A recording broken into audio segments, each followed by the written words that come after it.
سألش حتى ليه كل واحد بيقول هو يعني بإيدي دايما ساكتين ساكتين ومكملين بنغطي راسنا عاملين مش شايفين ساكتين ساكتين ومكملين بنغطي راسنا عاملين مش شايفين.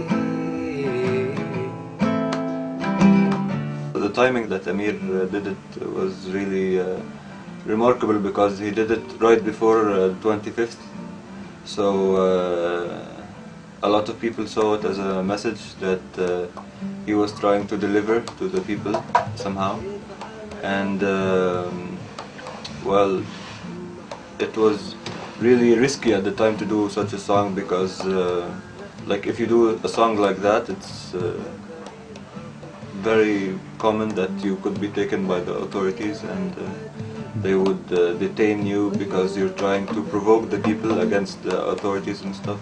He could have been sitting home and be doing nothing like everyone else, but instead he chose to risk his own life by doing such a song.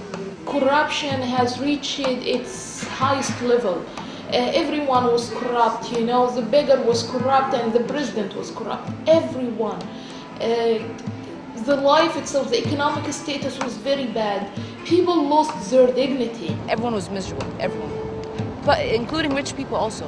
I mean, if you went to do anything, you always had to pay a bribe, or else nothing would get done. And depending on the way you're dressed or the way you look, that depends on how much the bribe could be. So there was corruption everywhere. Everywhere, everywhere.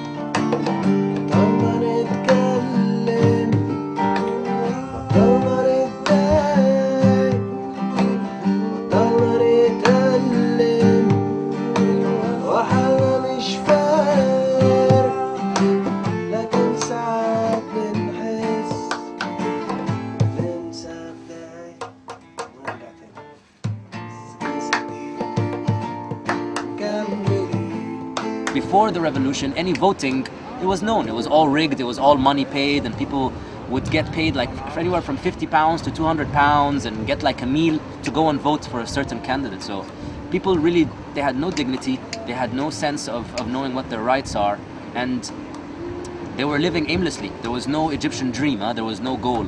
It was just stay silent, stay by the wall, don't anger anyone. If you run into a policeman, he is your god, he is your master, you treat him like that, you know. So that was Egypt before the revolution. After January 25th, it's completely different.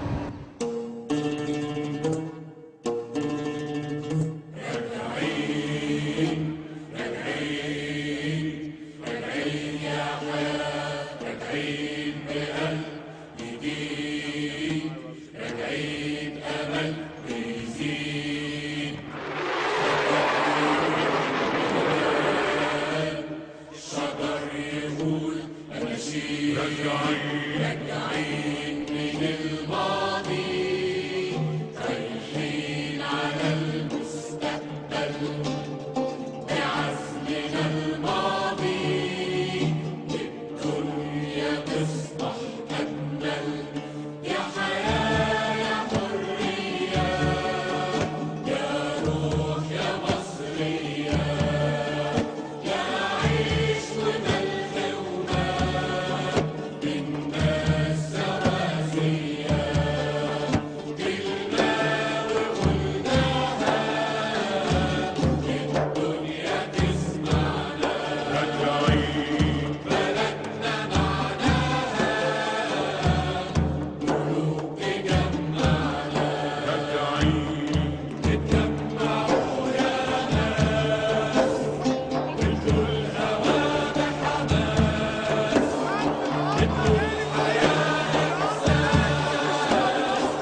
Le Caire, 8 avril 2011.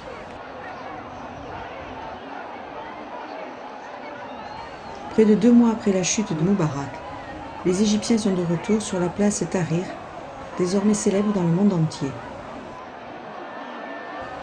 Ils sont plus de 100 000 à réclamer que l'ancien président soit traduit en justice pour corruption. Sur la terrasse de l'hôtel où nous filmons, nous rencontrons Mahmoud Salem et Wael Abbas. Très actifs dans la blogosphère égyptienne, ils dénonçaient depuis des années la corruption de l'ancien régime. L'occasion pour nous d'en savoir plus sur leur métier de blogueur et de revenir avec eux sur la révolution égyptienne. I started by posting videos of protests and demonstrations and activities that don't get coverage in the traditional media. And I posted them on my blog. People started trusting the website and they started sending me their own material. They sent me videos of accidents, police brutality. I think I received the first video early 2006. But there was no reaction, and I kept posting like 20 other videos until I posted this video of the microbus driver being sexually abused in a police station. Only then there was a huge attention to the issue of torture. People even associated it with Abu Ghraib. We were able to identify the victim, we were able to identify the assailant, and we were able to take the officer to court, and there was a trial, and the officer was sentenced to 3 years in jail for the first time, and the internet video was used as evidence, and this is a precedent in the Egyptian history.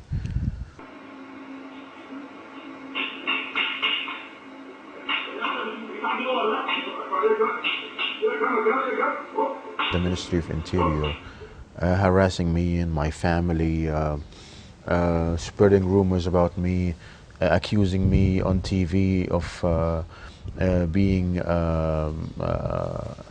an ex-convict, which is not true. They spread rumors that I was a homosexual or that I converted to Christianity. They arrested me in the airport several times. I was not allowed to travel with a laptop. They confiscated any laptop that I had. Yeah, they did a lot of stuff, bad stuff to me in order to stop me from doing what I'm doing. À l'instar de ses deux confrères blogueurs, la journaliste Dalia Ziada a aussi subi le harcèlement des autorités.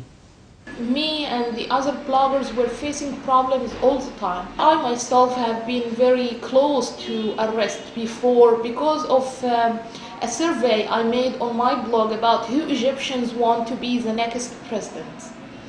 And the next day I found police under my balcony waiting for me, and I had to escape, and I did so many adventures to get out of the situation. So so actually we were intimidated. But the most beautiful thing about the internet is that you can never control it. You can shut my mouth, but there are other hundreds of people who will speak on behalf of me, who will use the internet to make sure I will be released and my mouth will be opened again and I will be able to speak my mind again.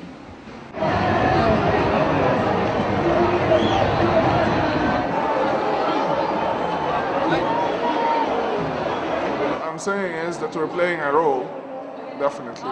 We played a role to push the concepts of, we pushed the envelope of free speech. We were used to organize protests before social networks were made. We instigated and created that kind of environment. However, and until now, we're kind of the voice. We're kind of the people who report on what's happening. Because you can't really trust foreign media not being superficial and local media not being biased. So it became kind of an important role that nobody can ignore. But also because our ability to articulate what's happening and also help connect and connect people, is helping right now during this phase of, just straight out street politics, trying to get people, trying to organize people, trying to go to community organization, education, linking them with each other, coordinate things.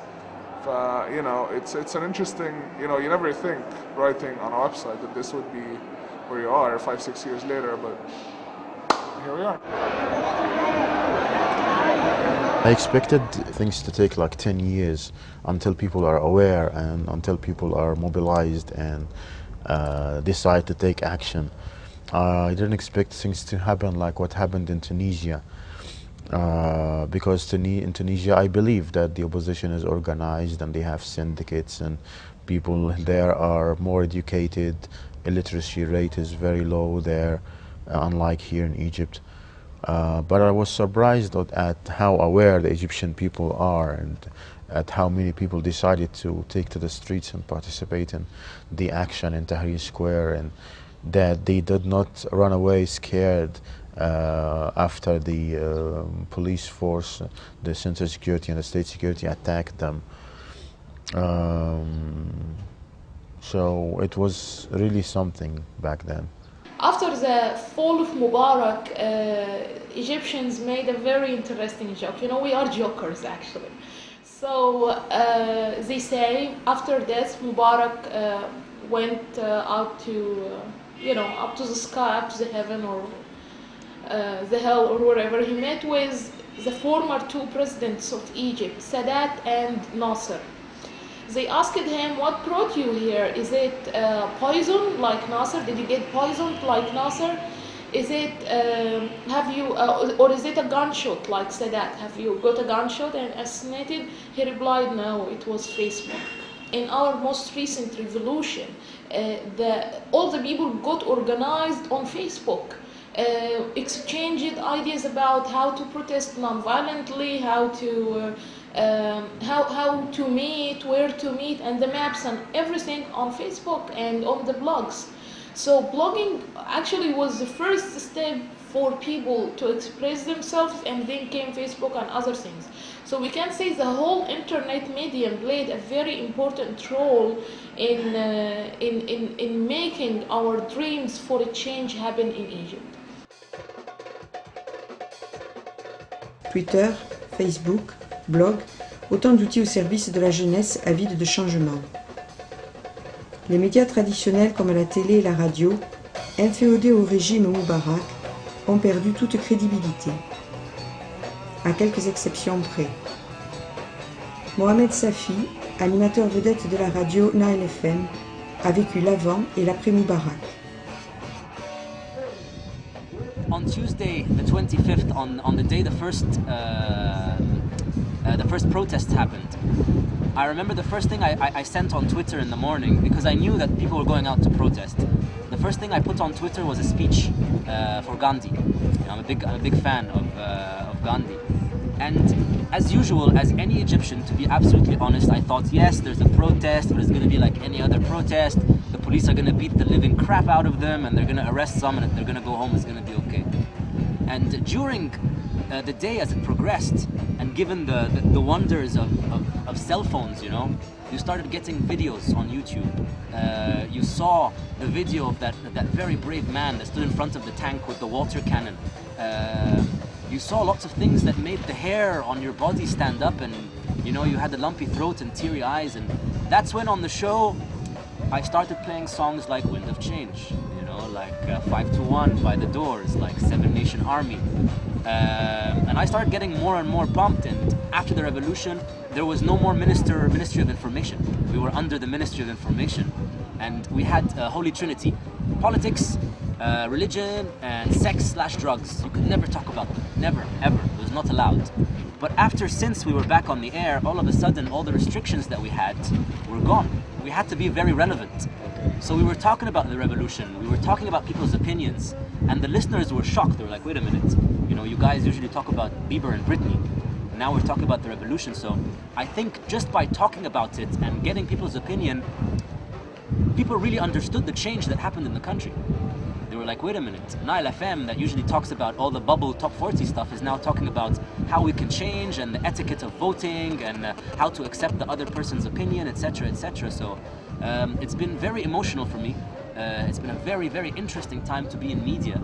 And ever before the revolution, I had never considered getting into news or getting into some real form of media. But now, after Sins, I'm turned on by it, man. You wanna report about real stuff. I'm not gonna talk about Britney and Bieber anymore. Now I wanna talk about real life-changing things, and I think that's where the station is heading right now. S'il n'a jamais eu les honneurs d'un passage sur les ondes de Nile FM, le groupe Eskanderella est néanmoins très populaire en Égypte et ces jeunes musiciens ont pris une part active à la révolution.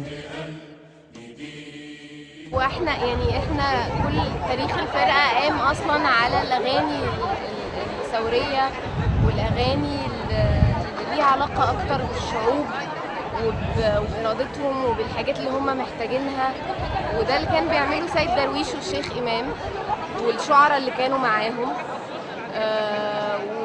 ودلوقتي احنا اللي بنقدمه هو أشعار طبعا فؤاد حداد وصلاح جاهين وأمين حداد وأحمد حداد، ودول من الشعراء اللي هم بيتكلموا بنفس اللغة بتاعة الشعب، لغة الشعب، وبتحمسهم على الحرية والثورة دايما. مصر في جملة مفيدة، هاتلي يا بكرة صفحة جديدة، حط لي مصر في جملة مفيدة، هاتلي يا بكرة صفحة جديدة. وأنا رأيي إن الفن بيقدم حاجتين، إن أنت حاجة تحسها وتسمعها تبقى جميلة وتستمتع بيها، الحاجة التانية إن يبقى فيه كلام ذو فكر واتجاه وذو رأي.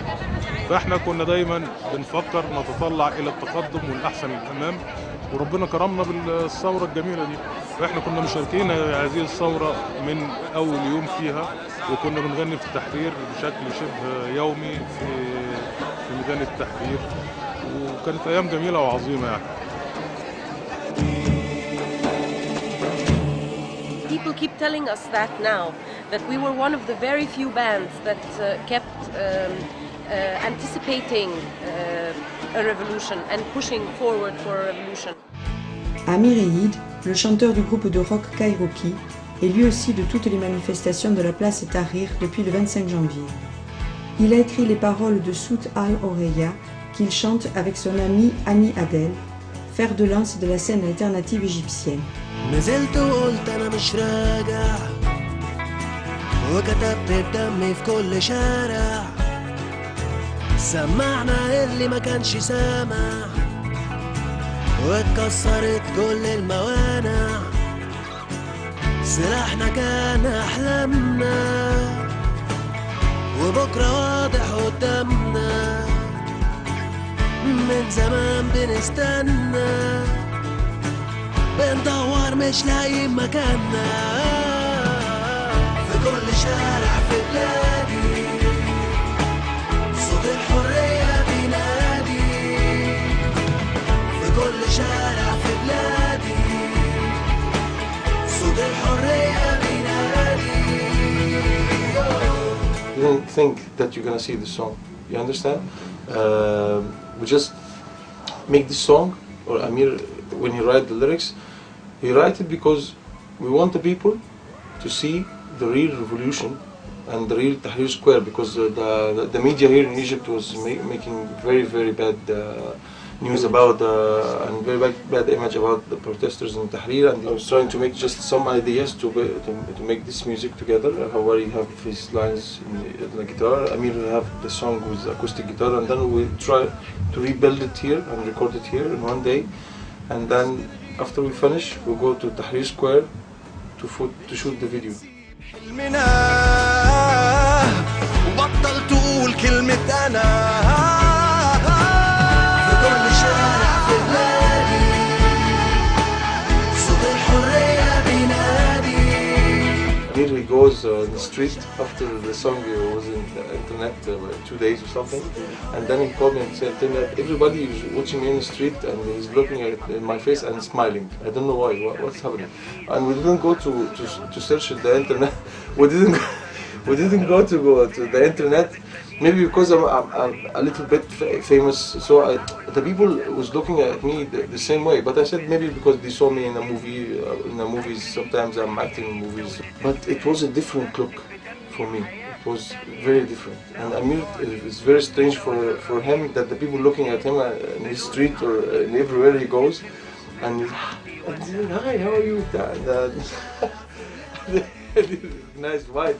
And then we go to the internet and we find out that the song was number 7 in YouTube viewers worldwide. The second day that we released the song.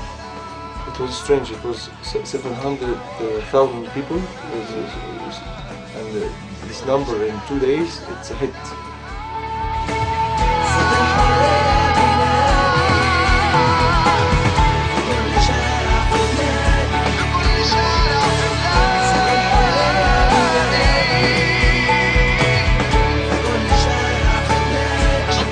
While making the song, it was very dangerous because if Mubarak is not going to resign, we're going to jail for sure.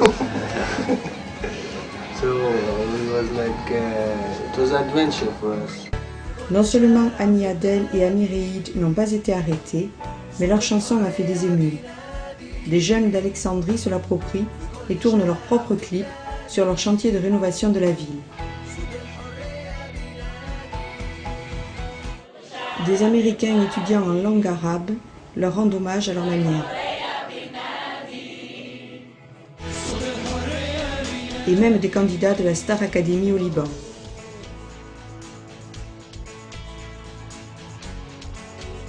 We try to run away. We try not to run away from this song, but we try to not be the people who make just one hit. We don't want to be these people at all. Even Cairokee or even what's the bad, because there is a lot more still we have that we can give the people and we can give the music. This song is just for a certain reason that we make it, and then it's finished.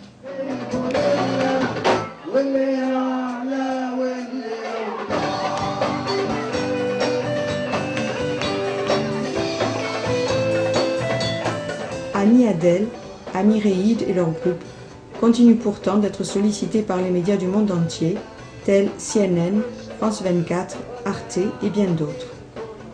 Ils ont par ailleurs été invités au dernier festival de Cannes dans le cadre d'une journée d'hommage à l'Égypte.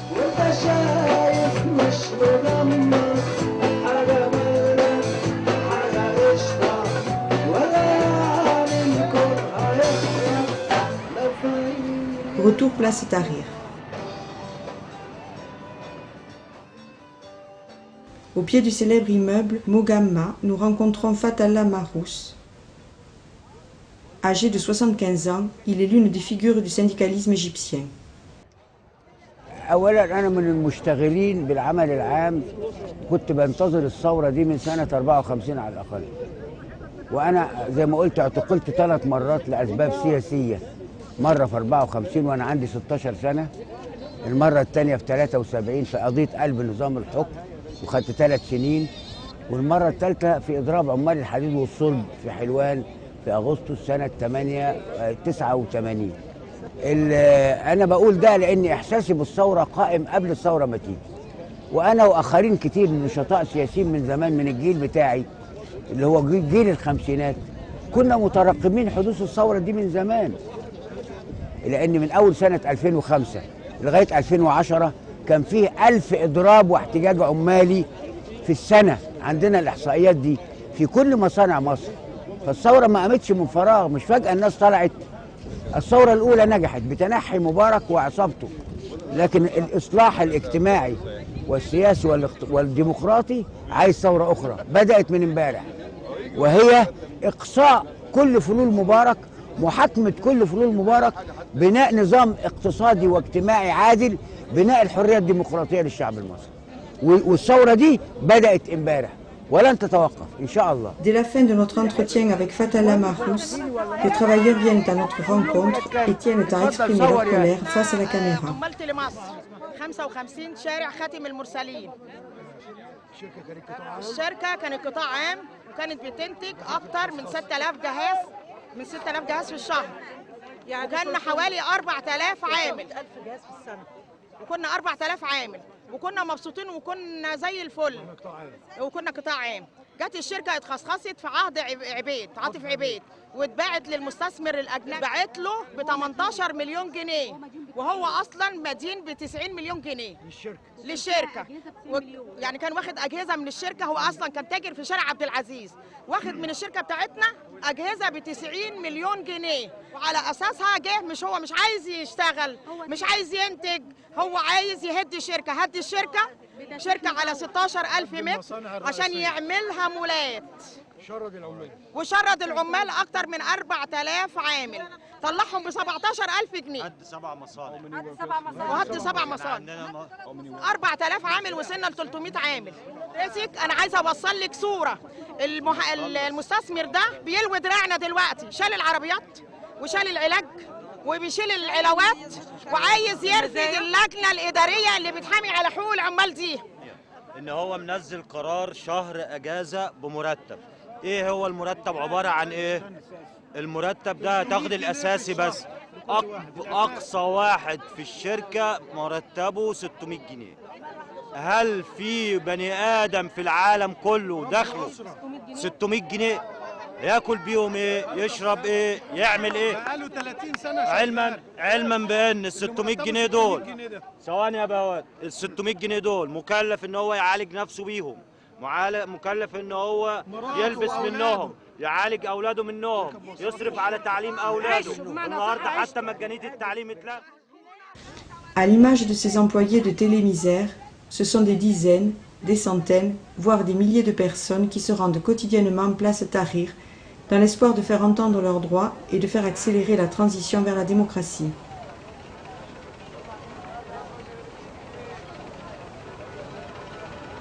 Mais en ce début d'avril 2011, l'heure est encore à l'euphorie. Cairokee, Woustel Balad, Eskenderella sont sollicités comme jamais auparavant. Ce soir, au centre culturel El Sawi, les groupes Blue Note, Sorba, Taxi et Anamasser font danser la jeunesse kérote. Nul doute que ces 18 jours de révolution qui ont entraîné le départ de Mubarak le 11 février 2011 resteront gravés à jamais dans la mémoire des Égyptiens.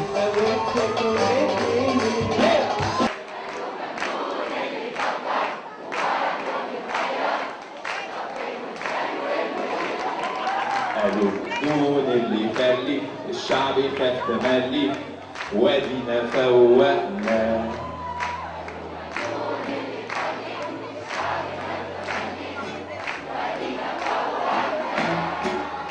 القانون اللي فكر مبارك كان صايرها، طب وينه ازاي ومنين؟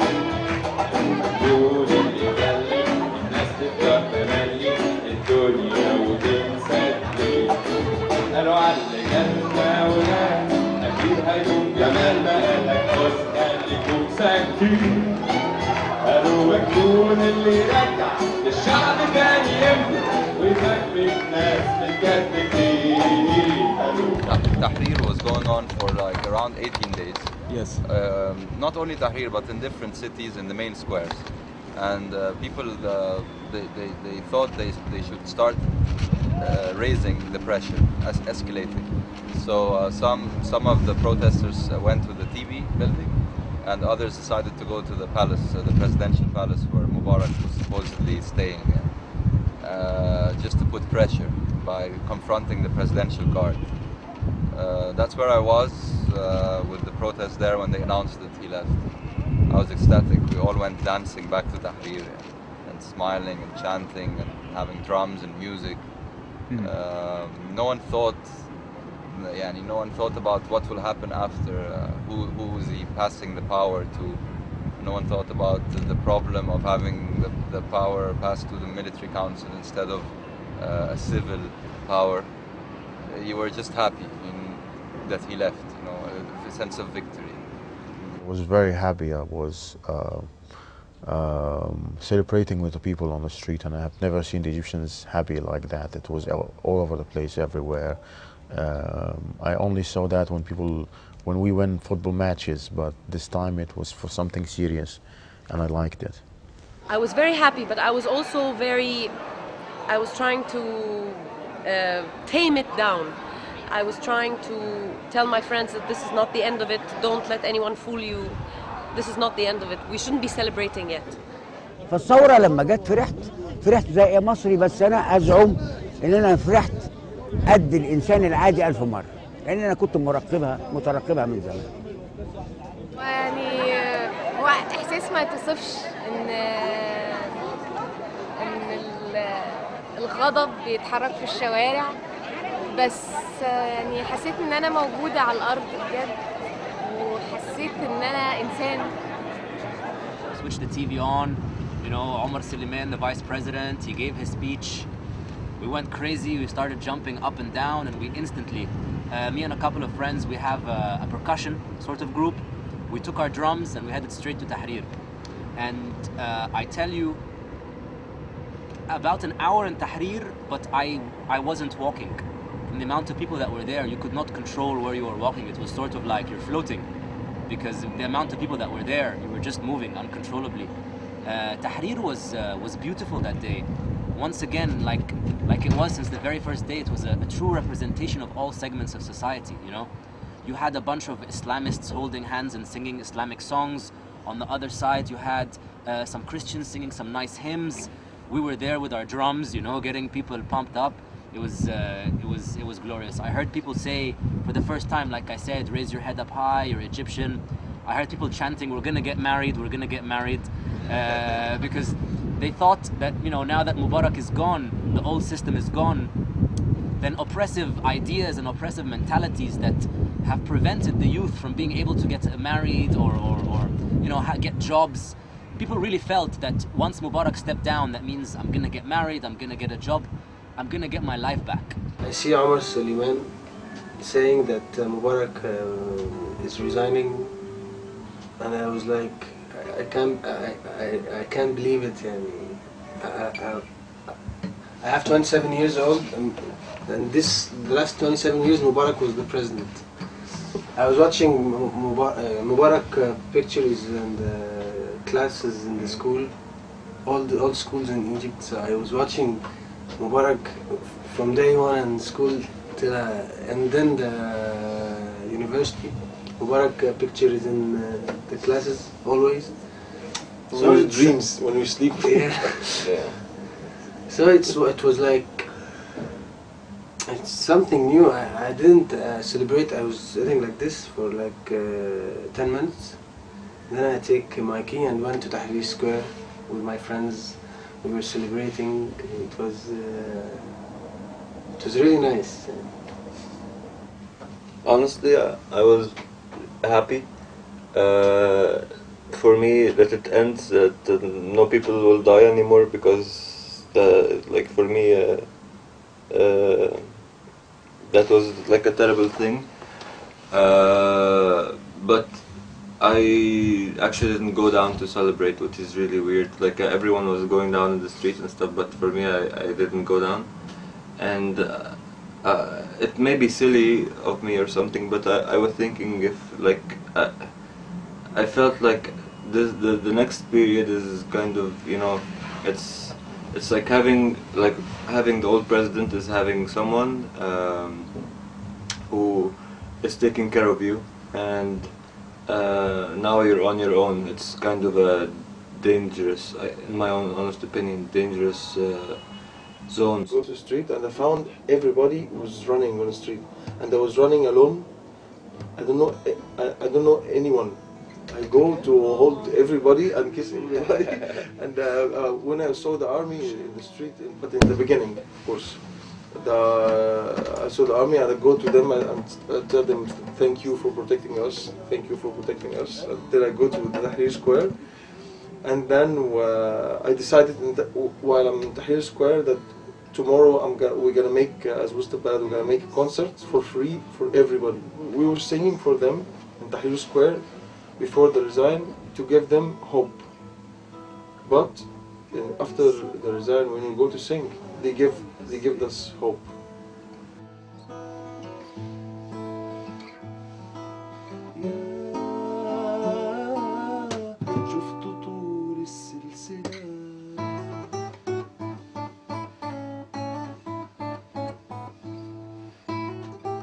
the revolution changed my life a lot. Now I feel it, of course, first of all, it made me feel again that I'm proud as an Egyptian. It made me, you know, win my dignity back. That's true. It's really a dignity issue. I feel like a human again. Now I feel that I have more space of freedom to do everything I ever wanted to do. Now I can go everywhere in Egypt to speak with the people, educate them about their political rights without having a policeman behind my back who wants to arrest me. Now I can speak freely about the president I want to see, about the future of my country, without having someone censor what I'm saying. So of course it's the beauty of freedom and breaking the barrier of fear is what the revolution has given me and given all Egyptians. الفرق بين الشباب دلوقتي ايامينا كنا بنشتغل في عمل سري وكنا بنتسجن ونعتقل ونتفصل من الشغل ونتنقل ونضطهد. الشباب دلوقتي اكثر وعيا مننا بامور عامه لانه بيتصل ببعضه البعض من خلال الانترنت والمواقع الالكترونيه. لكن مشكله الشباب ضعف الوعي السياسي. متحمسين وجدعان ورجاله لكن الوعي السياسي ما عندوش. يعني لو تسالي حد تقولوا له يعني ايه الحريات الديمقراطيه؟ يعني ايه الفرق بين الجمهوريه البرلمانيه والجمهوريه الرئاسيه؟ ما ياخدش باله الا لما تقولي له. فالشباب ثوره 25 محتاج بشده الى ثقافه سياسيه علشان يقدر يحمي الثوره. بدون ده ممكن ينضحك عليه. The thing is, it's a virus. This is not about Tahrir people anymore. It's all over Egypt.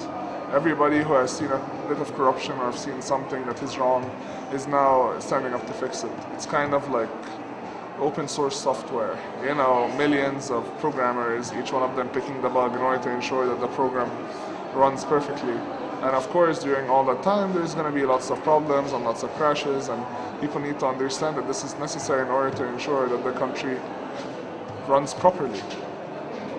We are still under the control of the army, and many of the top-ranking officers in the army are Mubarak's men.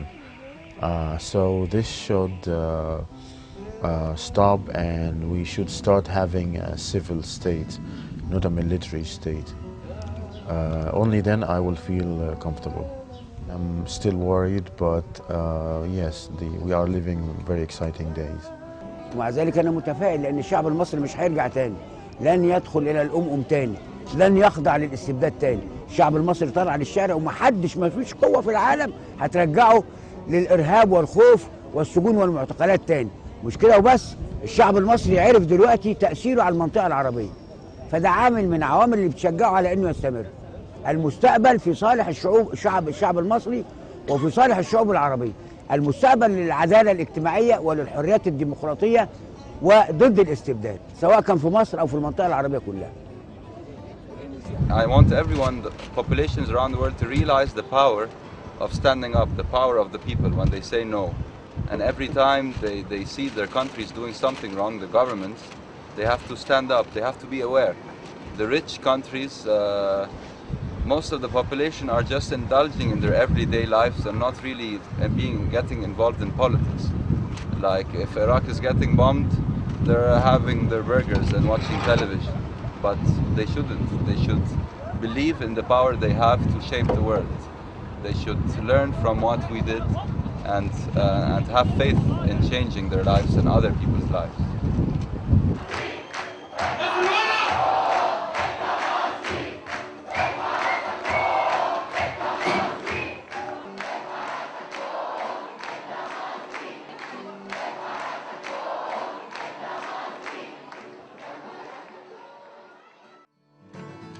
رفعنا راسنا في السماء والدعاء ما بقاش بيهمنا أهم حاجة حقنا ونكتب تاريخنا بدمنا لو كنت واحد مننا بلاش تلغي وتقول لنا نمشي ونسيب حلمنا بطل تقول كلمة أنا كل شارع في بلادي صوت الحرية بينادي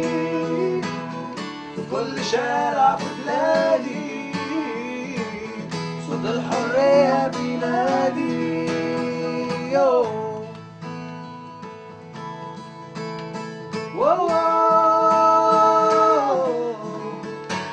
واو واو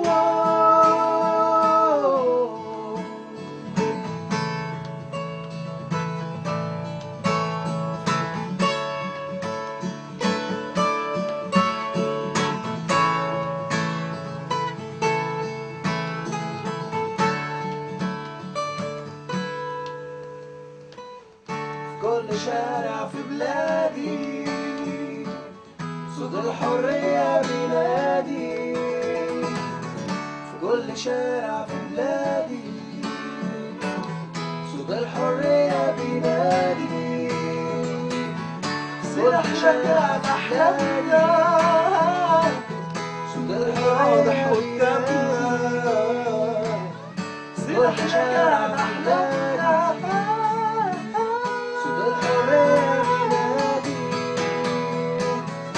كل شارع في بلادي صوت الحرية بينادي.